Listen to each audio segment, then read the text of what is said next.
Everyone, I'm Jade Valkyrie, and I'm your host, occasionally prone to cat sabotage here at Area of Effect. Next up, we have a deep dive about the role of environmental art in a production. This just in, for the remainder of the event, we have an anonymous donor who's willing to match each dollar donated up to $500. This is insane, folks. Head on over to our Tiltify page to donate now. The link is posted in the chat below. Double your impact and let's raise some money for some amazing causes. Code 2040, Black Girls Code, and Direct Relief. Later, after this presentation, like always, we will open for a QA session. You can submit your questions at any time by typing in command question into the Twitch chat, which will bring up that form that you have already seen probably. And those in Discord can also be on the lookout for this form and panel announcements. Now, a little bit more about our speaker. Jonathan Lindblom is a senior environmental artist at Probably Monsters. He has a passion for creating worlds and can be found sculpting monsters on his tablets during his lunch breaks. So, without further ado, Jonathan, take it away. Hey, thanks so much. Thanks everybody for being here. Thanks for coming to the talk. I hope everyone's been having a good Area of Effect weekend. We're gonna, as Jade mentioned, talk about environments. Specifically, we're gonna talk about the role of environment art in a production. So let's jump on in. So what is this talk about? We're gonna break it up into a couple sections. First, we're gonna talk about what environment art is. We're gonna have a high-level overview of the different aspects of environment art. And we're gonna look at a couple of games that handled implementing environment art really well. This is not a tutorial or a how-to for a specific software. It's more of a high-level look at what environment art is and how it applies to a production. We're going to not just talk about theories and what goes into environment art, but what the environment artist job looks like, practical application, and the environment artist role on a team. And then we're going to look into what building the environment around us in the industry looks like, how we can influence it, and how we can influence our team. And at the end, we've got some time set aside for Q&A. But if you've got any questions that come up through the chat, I'd just like to keep this casual. Please type them in there, and Jade can field them as we see fit. We've got different sections here, so maybe at the end of each section, we can get some questions in. So with that said, a little bit about me before jumping in. My name is Jonathan Lindblom. I am a senior environment artist at Probably Monsters. I've been in the industry for about 12 years now, and have always been an environment artist. When I first started down this career path, I went to school for fine art. There were no programs for game development or anything games related, so I just went with the next closest thing. In my final year, the school started a program for game development. I quickly crammed as many classes as I could into that last year, and realized that out of all the students, we all wanted to be character artists. So I thought, there's only 3 studios in the city. I should better my chances of getting into the industry and switch to environment art. Thankfully, that was a blessing in disguise because I really found my passion there through nothing short of divine intervention. I bounced around the country and ended up in Seattle, where I got to work on some of the Halo games. And I've gotten to work for Sony, for Microsoft, for Amazon. Currently at Probably Monsters. I've gotten a chance to work on a lot of different kind of productions. I've worked on large productions with hundreds of people on a project to smaller startups with 10, 20 people, which gives me, I think, a unique outlook on some of the different pipelines that you'll experience in the industry as an environment artist. So why this talk? One, like I was saying, I love environment art. I really appreciate Area Effect for having me on. It's just a great opportunity. I feel like environment art doesn't get enough love, so I'm glad to give it a little bit. It's also a rare chance to talk about these things. Usually when there's an environment discussion, it's focused on a particular production and how they use tech to accomplish their goals. There are few talks that really look at what environment art is at a high level. and you especially don't get a chance to talk about these things during a production. Um, you're usually focused on the task at hand or production deadlines or what everyone's working on. I'd also like to set better expectation for what the environment art job looks like. When I was in school or when I was teaching, um, environment art was kind of seen as just an offshoot of character art and 3D art. And if you didn't do characters, then everything else must be environment art. And I'd like to kind of paint a better picture of what it looks like to be an environment artist in the industry. And as you see through this talk, environment art is all about collaboration. Um, so, what better way to practice this craft, which reflects the work we do, than talking about it together? Again, thank you everybody for being here. Let's jump in. And first, let's talk about what exactly art is and start dissecting all the different elements that go into creating this visual language. We'll be looking at a couple games as examples, as I mentioned earlier. Um, the first element of environment art is my favorite thing, world building. World building is the process of building and detailing out a fictional world. And why world building's unique to games is because the audience gets to interactively unfold the world and deduce the history for themselves. It's not a passive thing like in film and books. This interactivity is a super important element because how you implement it can make that experience much more immersive and lasting. Environment art, or I'm sorry, world building could be really tricky. There's no single path for successful world building. There are a couple of resources that I'll list here that I think are pretty good at talking about world building.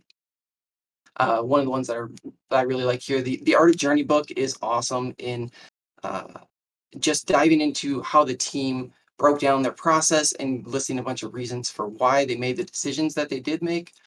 Another thing that I'm a really big fan of, and I actually learned a lot from, is watching a lot of lore videos on games like Dark Souls and the Souls-like series. Um, it's there's a lot of history and world building there that's very obtuse in their games, but watching someone dive in and dissect it and explain it really helps inspire and gave me a lot of ideas for how to push world building a little bit further. A thought experiment that I like to practice that helps start the world building process is where you choose an important element of your world and you dissect it, you break it down, looking at its construction, its role, and it influences your world. This method is an illustration that can be applied at a large or small scale.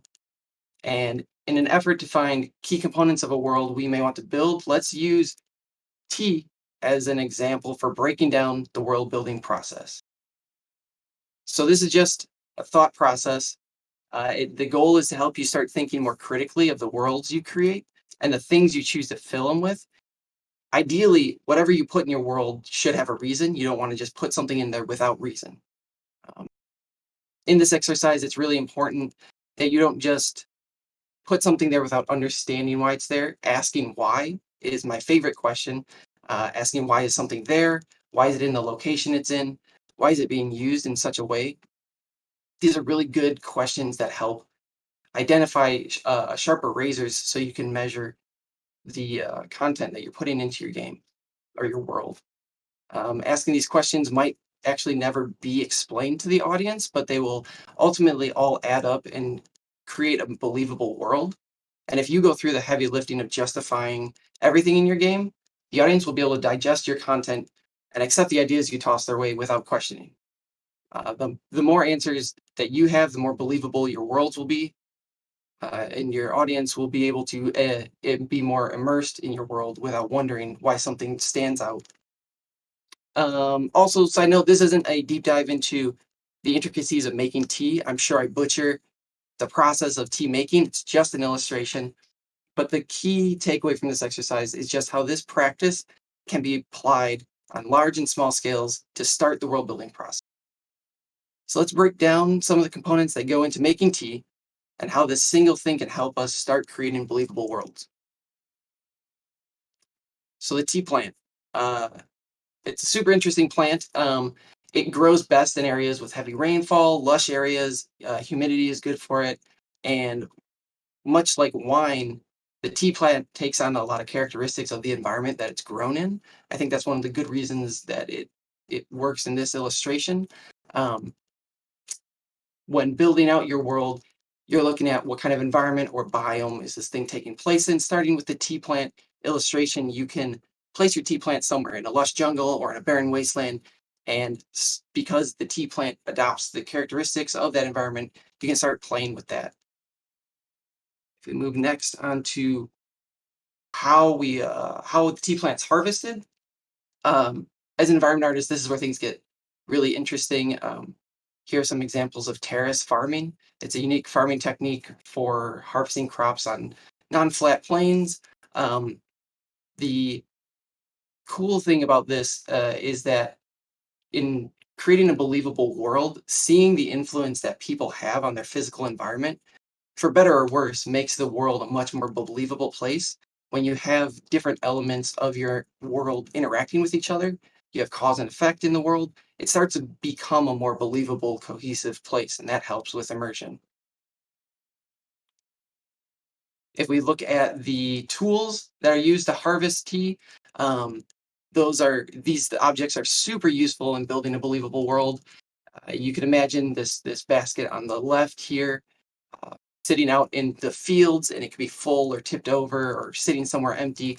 And without telling the audience anything explicit, just by having assets like tools sitting around there, the player can start to deduce and build their own narrative for how these things are used in conjunction with how the environment looks.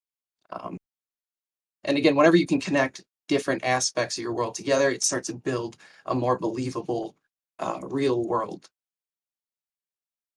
These were some cool images or that I found on the process of harvesting and drying and preparing the tea. Again, there are many different techniques, but these are pretty interesting in that it shows the priorities that the people who are harvesting the tea have. There are a lot of different ways to do this, and just seeing in your world things evolve over time, seeing the plant and then the plant being harvested and then the plant in the drying or processing stage really starts to build this history that again adds to this believable world that you're creating.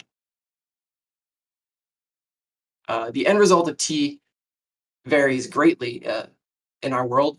There are many different ways to consume tea, package tea, uh, how we store tea in bowls or cups um, is very unique, and each one has its own purpose, and each one has its own time and place, and ultimately its own ritual. This little plant that we're starting with to try to build our world um, ultimately influences our very own culture. There's on the left, you got high noon tea, we've got tea bars or tea ceremonies. Um, and from this one little plant, you can kind of see how the cause and effect of this plant ripples throughout culture and societies. And the fun part about this is what tea looks like and what society's involvement with tea looks like in our world with our human bodies with our two hands.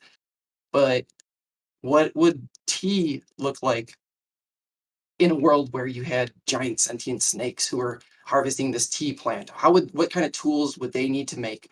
How would they alter the landscape to cultivate this plant? Snakes taste the air with their tongue, so maybe they wouldn't even drink tea. I could see a world where they are burning tea and they've created not tea bars, but maybe like these tea huts where they're capturing all the awesome scents and they're just enjoying the smell.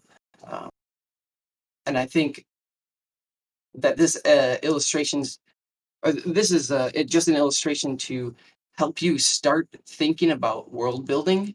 Breaking down a really big task into a smaller one is a great way to start anything really environment art related because environments have a lot of different components.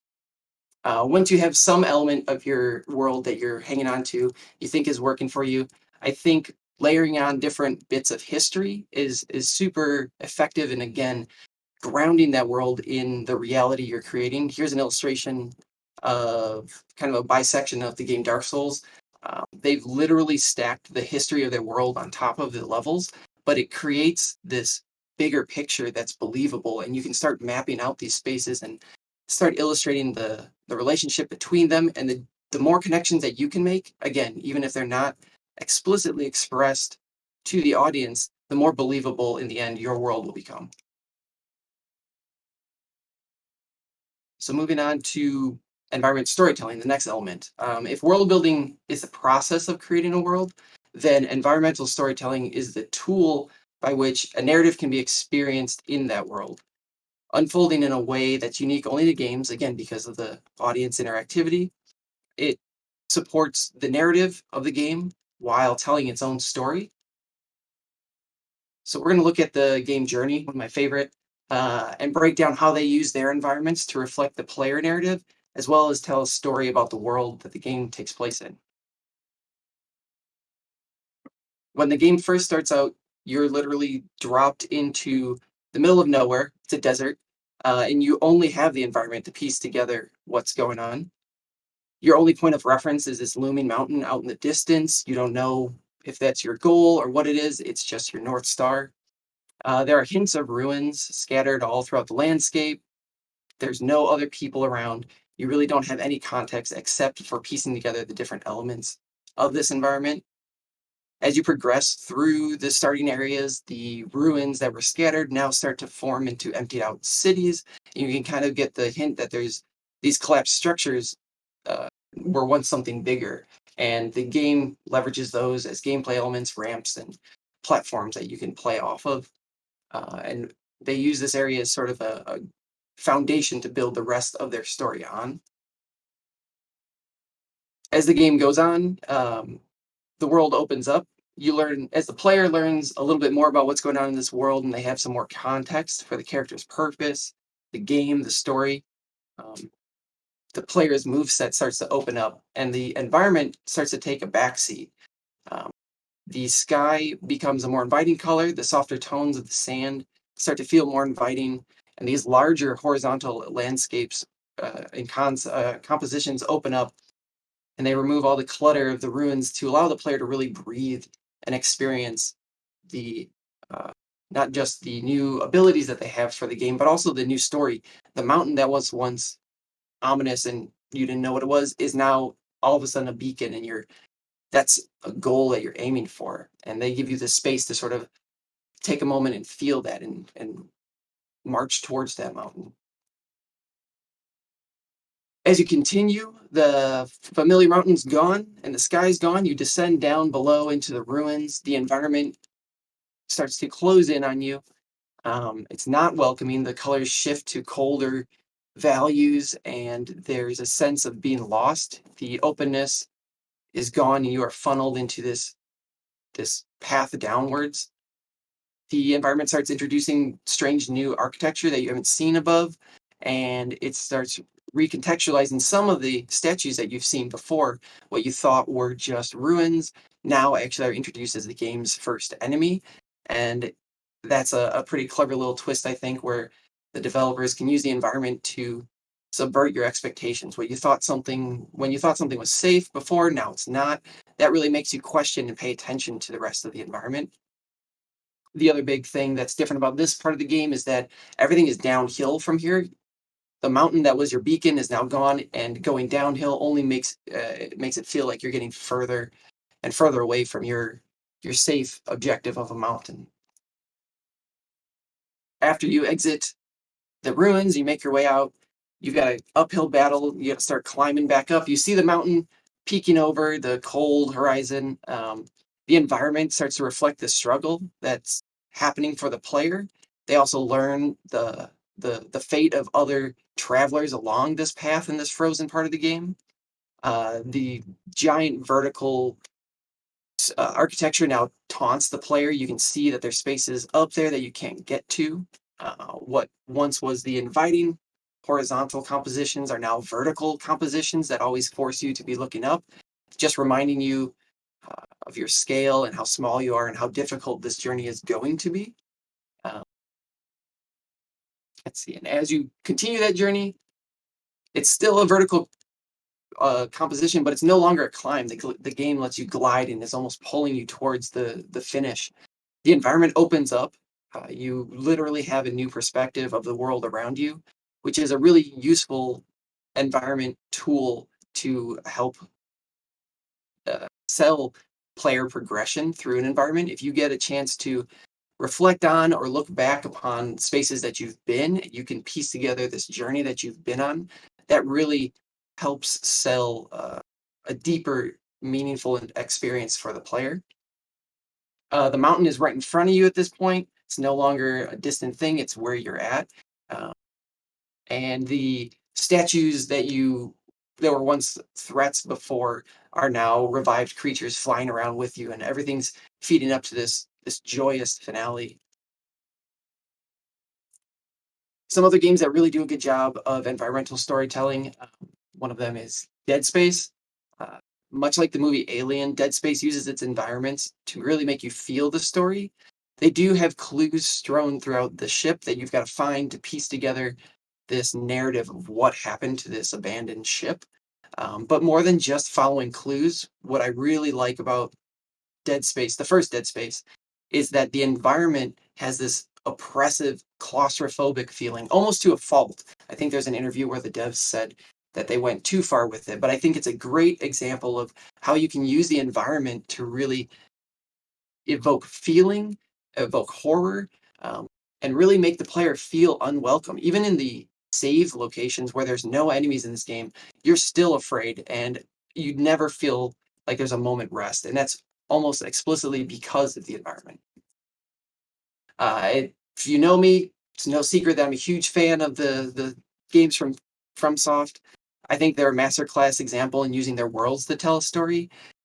It's because their narratives are so obtuse, you almost have to be an amateur historian to filter out what's going on. If you think something in their environment might relate to something else, chances are really high that it does. They have a history and a reason for everything that they put in their games. And it creates this desire to explore every inch of their environments to gain a better understanding of what's going on in their worlds. And whenever you can get the player to pay attention to your environment, that's a huge win for environmental storytelling. Another example, the Last of Us series does a great job of environmental storytelling.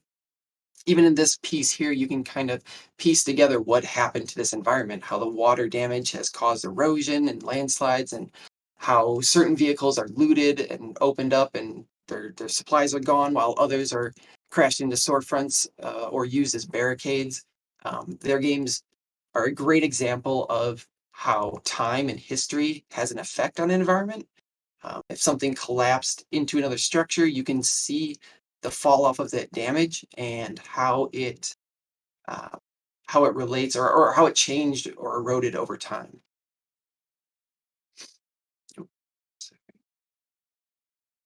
So if you want to create a successful environment, you need to know the goals of other disciplines before you just jump into the environment. One of the key things there is the design principles.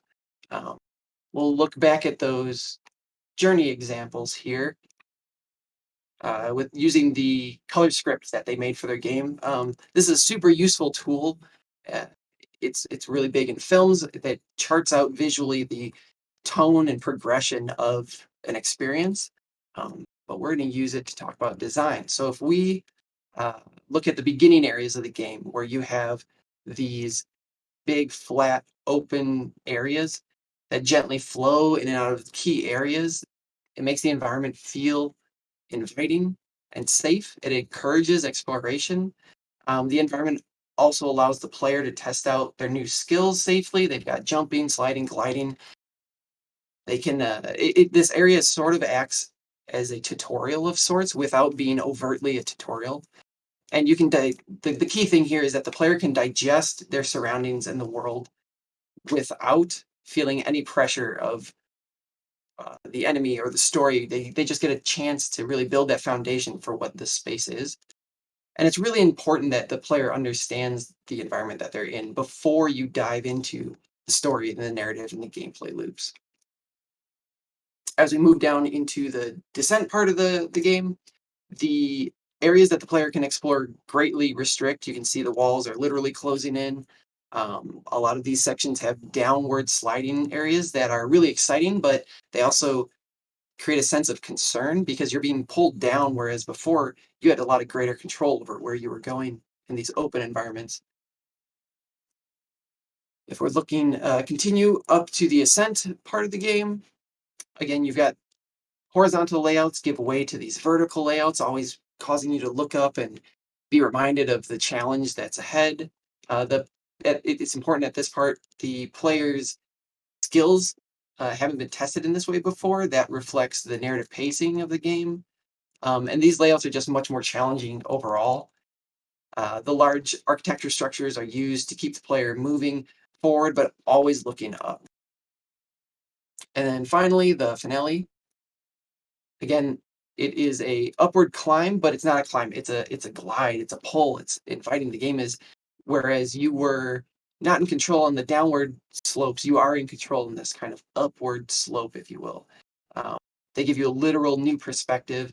Nothing in the environment is blocking your path. There's no obstacles in the way, and you get this sense of relief and freedom after an accomplishment after going through that prior ascension section. So the next element, implementation. Like world building, knowing how to start building an environment can be a really daunting task. Um, the key, some key tips for how to build a successful environment. The first thing is you really need to identify the purpose of the environment. You need to establish razors that you can measure your decisions against. When you're in a production and you're building an environment, it can get timely, it can get expensive, and you want to make sure that you're making the right decisions with confidence, save not only your time, but the time of the team. By doing that, or a good way to do that is never is the environment art solely on the environment artist. You will always be working with your leads and the directors, the designers. You'll be working with the concept team, making sure to hit all the goals that they've got for the environment. Another really big thing, it might seem simple, but it's super useful. Gathering reference is a big part. It's not just useful for having something to refer to.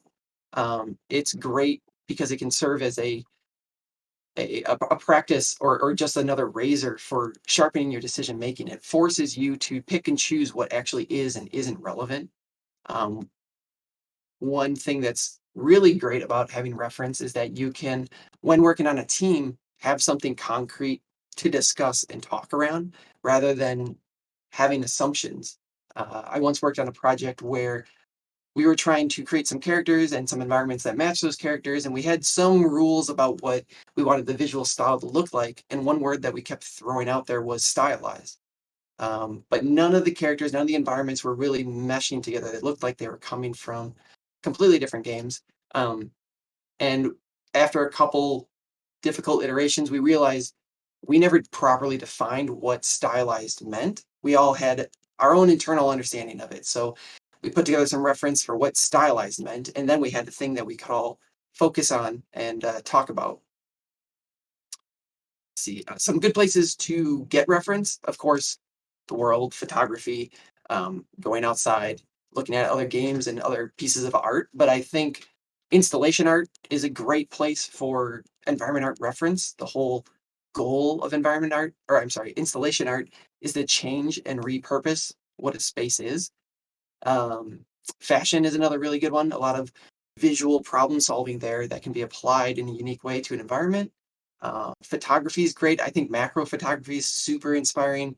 You can abstract a photograph and then apply the rules that you see there to your environment in interesting ways. I'm gonna pull up. Here's an example of a reference board that I've put together for a personal project that I've been working on. Um, I'll just walk through this really quickly. I started out by finding some images that really inspired me. Some key things that were important for this project were the lighting. So I found some examples that I thought evoked certain feelings for the lighting. Uh, I wanted to find what that lighting looked like in the types of environments that I envisioned for this project. This led to me finding examples of the materials and the reference, or the materials and textures for that world. Like we were talking about earlier, the more aspects that you can connect in your world building, the more believable your piece or world will be. So I found some examples of the types of creatures and things that I feel you might find in this world, which helps me really place things in the world, helps me bring more context to the world.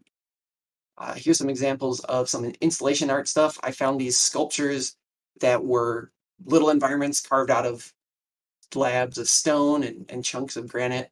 Um, this is a great example of installation art again, really changing the purpose of a space.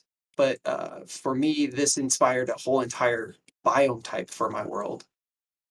I got some more examples of materials and references. Also, mood is an important thing. These serve as both reference for rocks, but also the mood and the color palette that I'm going for. It's really great. These are some awesome macro photography shots that just capture the sense of mood that I'm going for. And then lastly, I found some art that is similar but not the same, but they're solving problems for their environment in a way that I would like to solve. And so I found this piece and saw that they broke their art up into a kit, and that helped inform me a bit of how I can approach building this complex world that I'm uh, creating. Oh, and that software was called PureRef. It's a free software. I'm not part of them or anything. I just wanted to share because it's super awesome. It's free. Go use it. Um, Next step of implementing an environment, working big to small. This could be a personal preference, but in my experience, especially when you're working with multiple people, it's important to compare your work against the rest of your work. Uh, for example, if you're working on an environment and you focus on working on a single rock, you don't know what that rock's role is or what it's supposed to look or how it looks like in the entire environment until you start building the rest of the environment. So creating bits and pieces of the environment in tandem rather than taking one thing from start to finish will help you work with context. All right, and then the elements of design. In the same way that you would compose a painting, laying down primary, secondary, tertiary forms, uh, the same rules apply to how you build an environment. You want to make sure that you've got a solid foundation before you start layering up all the details in an environment. Environments can get complicated and busy very quickly. So you want to make sure that you identify key elements that are important to your environment. Here we're going to look at a couple examples. This one here, the redwood trees or the redwood forest have these really strong, tall, vertical trees that run throughout the whole forest. That would be one of their biggest identifiers for this environment. So in this shot, you've got all this plant growth and vegetation at the base, but you can still see the tall verticals of the trees, and as long as that theme is carried forward, you can layer a bunch of things on the environment without it getting too busy. Another example is the deserts of Utah. Again, strong verticals, but they also have this really awesome uh, gradient of their warm colors going through. You can see them here. I like this example because it has this arch element introduced, but it still feels like it fits and doesn't bring noise to the scene, but rather just interest because they carried through that strong gradient color.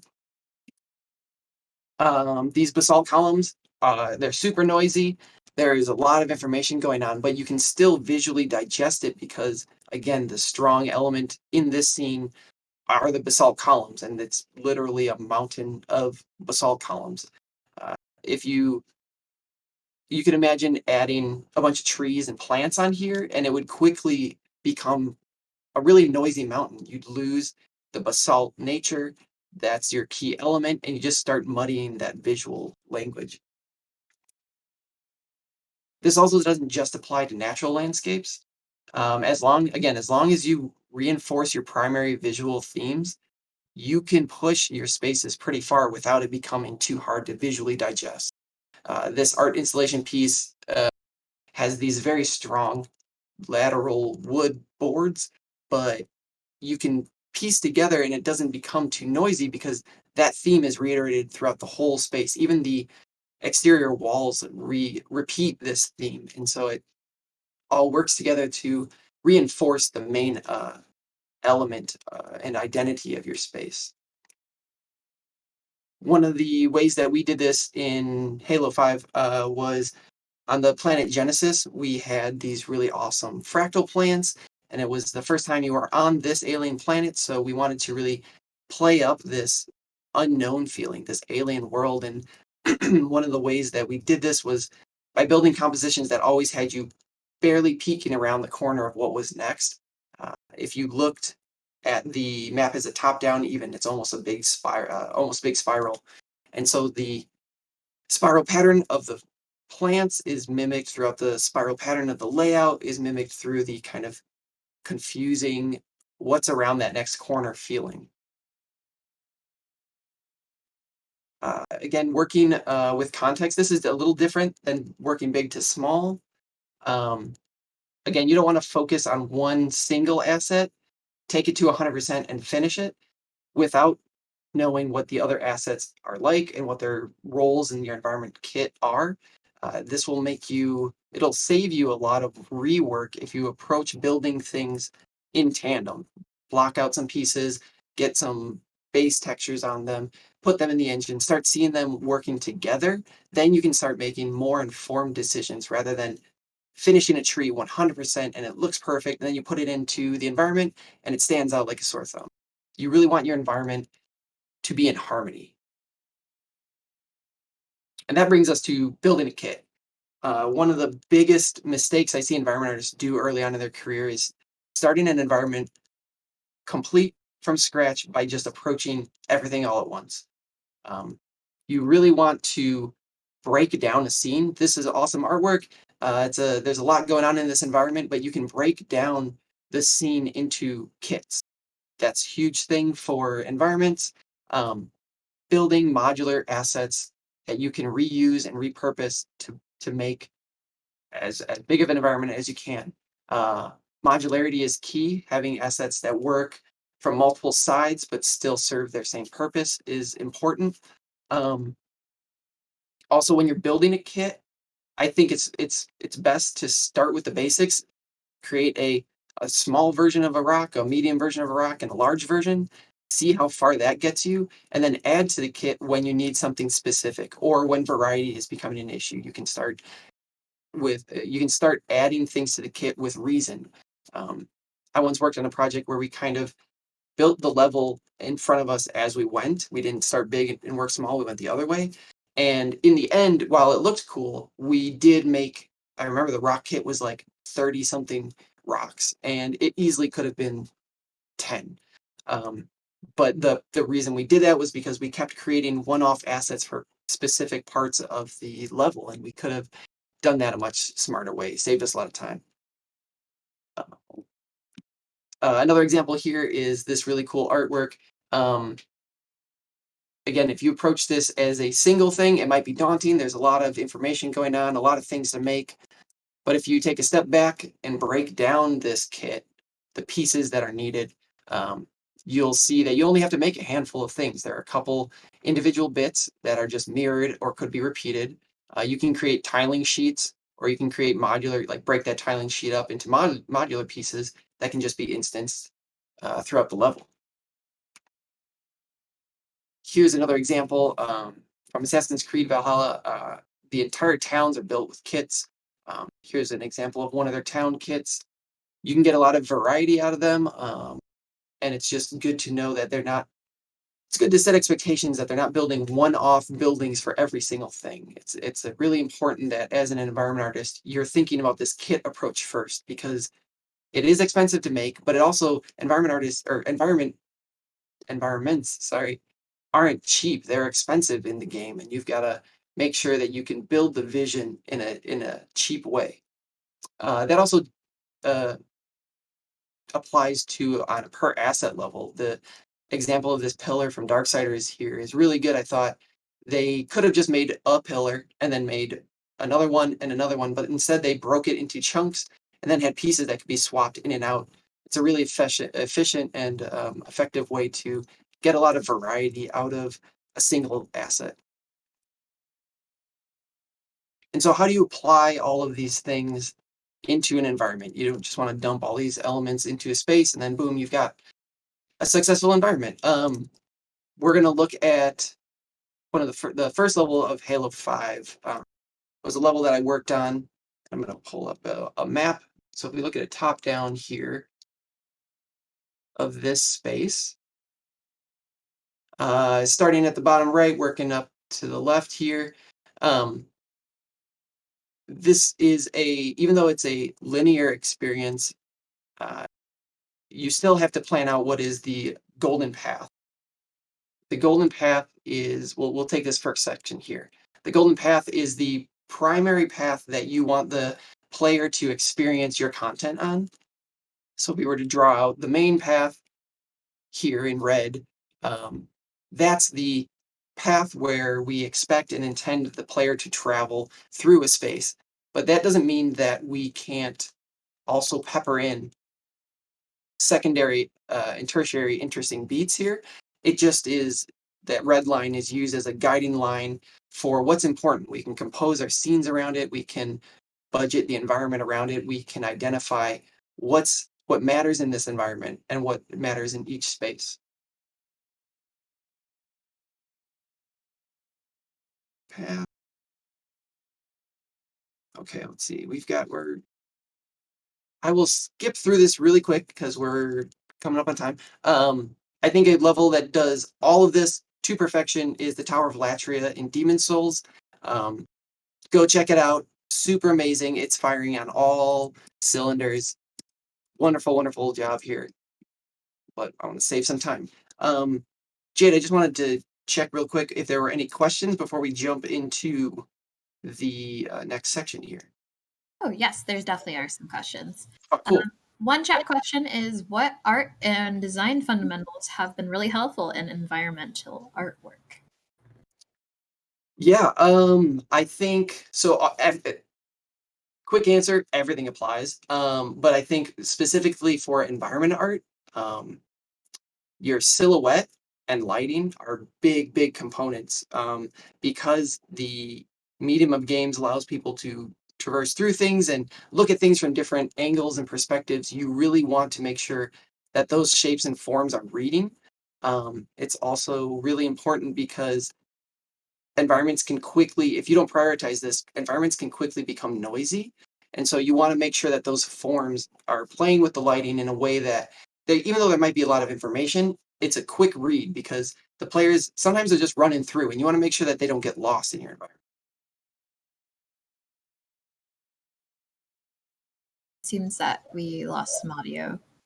Uh-oh. Can you hear me? Yes, now we can. Okay. Did you get the answer to that question? Yeah, for the most part, about the being able to identify and just being sure that you're conscious of clutter. Sure. Perfect. Okay. Yes, and the next question is, how do you find the sweet spot between building an easily implied and obvious environment context, or one that requires you to explore to have attention to detail? How do you balance those two? If I'm understanding the question, it's how do I build out a detailed environment and also balancing that detail? I think they wanted to know, um, how do you balance having so much information, but also letting the player, but not making it too obvious? Gotcha, gotcha. I think a good way to find that, because you do need to find it. It's not like a formula where here's how you do it and then apply that to everything moving forward. The best approach, I think, is, as I was saying, build a kit, a robust kit with like a small, medium, large version of each thing and see how far you can get with that. And only after you feel you need more information, if those things don't uh, they're not getting the point across well enough, then you can start adding different elements. If you've got a rock and some trees and some plants, and you're really trying to tell a specific story that, uh, I don't know, a different kind of plant would tell, then you have a reason to add that in and you can build a kit that gets detailed with purpose, if that makes sense. Yeah, it definitely does. And Cool. how many people do how many people does an artist usually work with in this type of situation doing environmental art? Oh, that's great. And after this question, it's a great segue, I think, into this next section.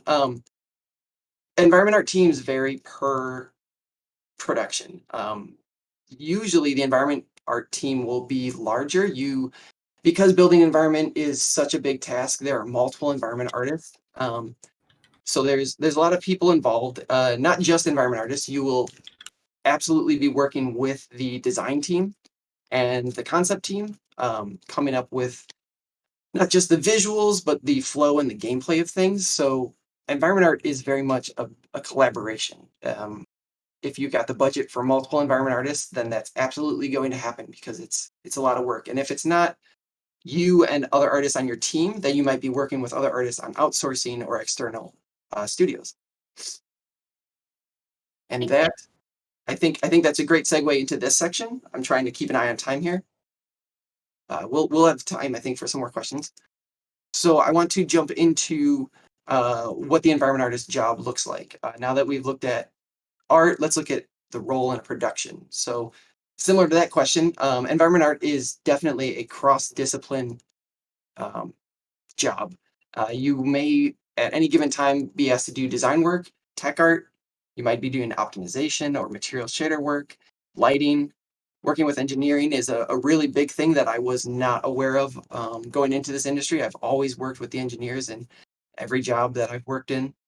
And as I mentioned, working with external partners, I think the key to being a successful environment artist is being willing to jump into these problems in different disciplines because ultimately they do involve you. The environment is such a big thing and it touches so many different disciplines.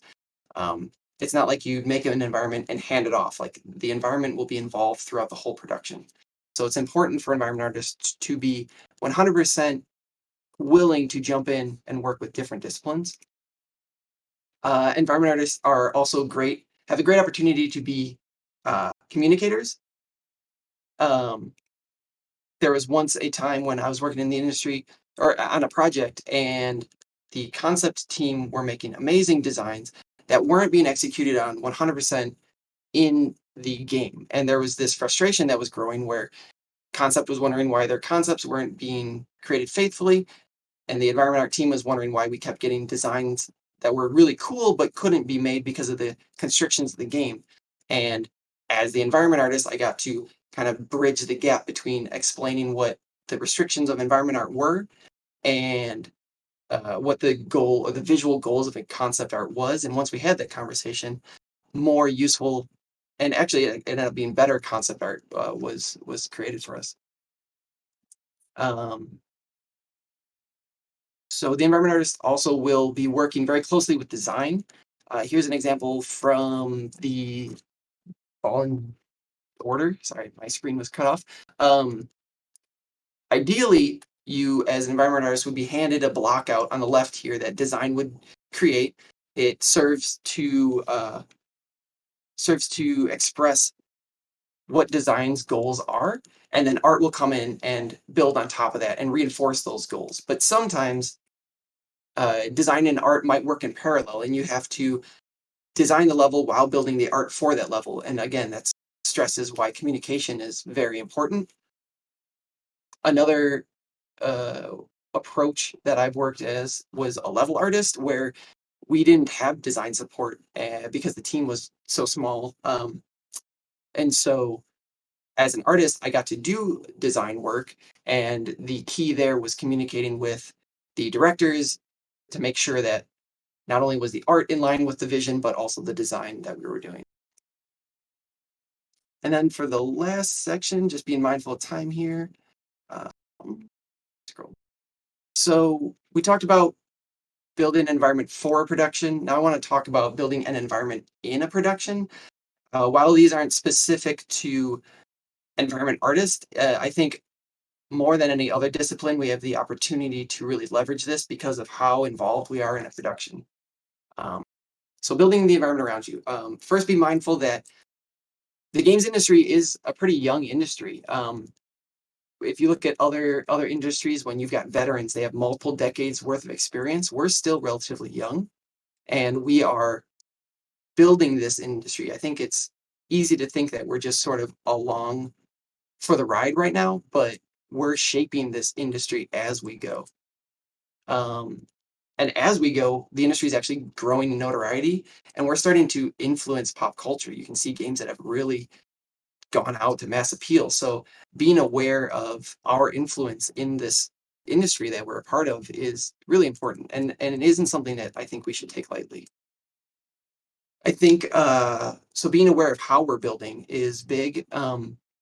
It should go without saying, but be respectful of the people around you. We're all in this together. You want to have this team-minded mindset, um, which I think might be the next point, actually. Yeah, team-minded. Um, Having this team-minded mindset really is important, especially for environment art, because you're sharing and you're working on so many different things with so many different people that you can't make it just about yourself. You have to stay focused on the goals of the project and uh, on the people that you're working with. Otherwise, if you make it about yourself, it's going to be very difficult for you, for everyone else, and for the project overall. And I think be humble, be curious. That's pretty obvious, but there's so much to learn about environment art. There's no way you're going to know everything. There will be people who know more. And one of the big things that I see people try to do when they first get into industry is fake it till they make it. Um, I'll admit I've done that, but I think after being in the industry for a while, uh, really admit when you don't know something, reach out, learn, and work with someone to learn it. And that's a great way to collaborate and build trust amongst you and your other teammates. Lastly, we're building a culture in this industry. Um, Culture isn't just the people you have, but it's what you empower those people to do. It's something that extends beyond just our teams and our four walls. And it's something that continues after you leave. So we want to make sure that whatever we're building within our teams is something we really want to continue. And if people do leave, they're going to bring parts of that culture or the entire culture with them. So let's aim to build a culture that we really want to persist in this industry. And lastly, this is super important just because of the season we're in, because of COVID, people being isolated, people being remote. Really be mindful of this stuff. It's easy to get focused on just the task at hand, but don't forget that we're still a team and we're building this environment and this culture around us, even though what's around us looks different. Uh, we're going a little over on time. Really quickly, I just wanted to list some examples or some resources that are useful. Um, There are some really great resources dissecting world design and lore. I think those are great places to learn about world building and to learn how other game developers have solved their environment problems. There's a couple links here, like the JRO tools is an environment art focused tool suite that are really good. There's actually, he just created a free environment art tutorial that's worth checking out. Okay, cool. So we broke down, in recap, we broke down the elements of a successful environment. We talked about how environment art theories apply in a production. And then we reflected on the environments that we're building, not just the environments in a game, but the environments around us. And Jade, I know we're over on time a little bit, but do we have time for some more Q&A? Well, unfortunately, we don't have enough time for Q&A, but the lucky thing is that most of the questions that were submitted, you answered in your presentation. So this Oh, presentation was just so detailed and so informative that you answered the questions already. It's great. that's Thank you great. so Well, much for the presentation. And where can we find you on social media? perfect. I've got this page here. Um, you can hit me up on ArtStation. If there are questions that anyone has or they think of later, feel free to reach out on ArtStation. I'll check my messages. A lot of people ask for environment art portfolio reviews. So if you've got some questions about that, hit me up. You can also check out my Instagram. That's where I post personal art on there. Well, thank you so much, Jonathan. This presentation, Lynn Shire chat is saying awesome presentation, beautiful presentation. And here at AOE, we are also thank you for your time. Thank you for And the chance. no problem. And we will go to a quick commercial break before we continue.